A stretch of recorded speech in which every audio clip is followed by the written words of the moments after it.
Assalamualaikum warahmatullahi wabarakatuh. Saya Taufik Nur Aprianto, NIM 123 dari kelas MBS 4D akan menjelaskan tentang rahan atau pegadaian syariah. Sebelumnya saya akan coba menjelaskan dulu tentang sejarahnya pegadaian. Pegadaian atau gadai merupakan hak yang diperoleh seseorang yang mempunyai piutang atas suatu barang bergerak. Seseorang yang berutang tersebut memberi kuasa kepada orang yang berpiutang untuk menggunakan barang bergerak yang telah diserahkan untuk melunasi utang apabila pihak yang berutang tidak dapat memenuhi utangnya saat jatuh tempo. Kemudian sejarahnya pegadaian di Indonesia, yaitu pada tahun 1746 dibentuk sebuah lembaga keuangan kredit dengan sistem gadai di Batavia yang sekarang menjadi Jakarta pada tanggal 20 Agustus 1746.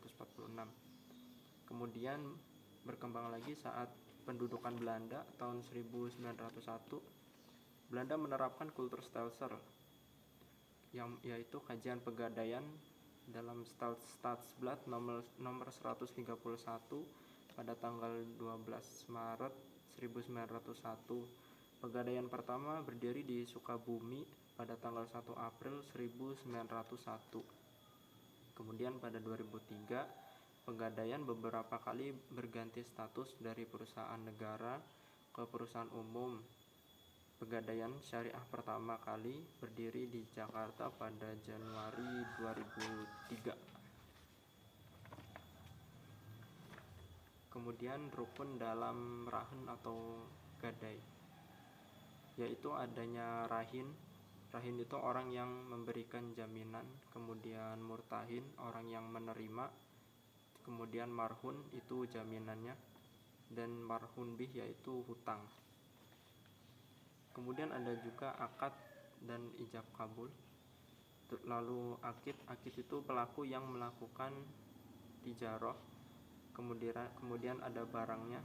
Di antaranya syarat barang atau marhun itu dapat diperjualbelikan, bermanfaat, jelas, milik rahin, bisa diserahkan, tidak bersatu dengan harta lain, kemudian dikuasai oleh rahin, dan harta tetap atau dapat dipindah. Itu tadi merupakan syarat rahan. Kemudian produk-produk pegadaian syariah, di antaranya adalah ada arum haji, yaitu untuk mendapatkan porsi haji dengan jaminan emas. Kemudian multi pembayaran online yang melayani pembayaran berbagai tagihan seperti listrik, pulsa, tiket, dan lain-lain secara online. Kemudian ada konsinyasi emas, yaitu layanan titip jual emas batangan di pegadaian.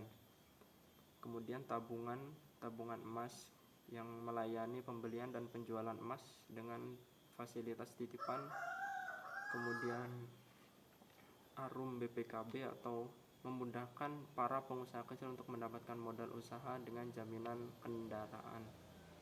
Kemudian ada rahan hasan dengan pemberian dana dengan akad gadai atau rahan mulai dari 50.000 sampai 500.000 tanpa biaya pemeliharaan. Kemudian ada gadai syariah yang merupakan solusi kebutuhan dana cepat sesuai syariat Islam. Kemudian ada beberapa akad dalam rahan. Yang pertama, akad Al-Qadar Al-Hasan, yaitu akad yang dilakukan untuk nasabah yang ingin menggadaikan barangnya untuk keperluan konsumtif. Rahan dengan cara rahin memberi upah kepada murtahin yang telah merawat marhun. Kemudian yang kedua itu ada akad al-mudharabah, yaitu akad yang dilakukan untuk nasabah yang menggadaikan jaminannya untuk menambah modal usaha dengan memiliki Dengan demikian rahin akan memberikan bagi hasil kepada murtahin sesuai kesepakatan sampai modal yang dipinjam bisa dilunasi. Kemudian ada akad al-bai muqayyadah, yaitu dilakukan jika rahin menginginkan menggadaikan barang untuk keperluan produktif.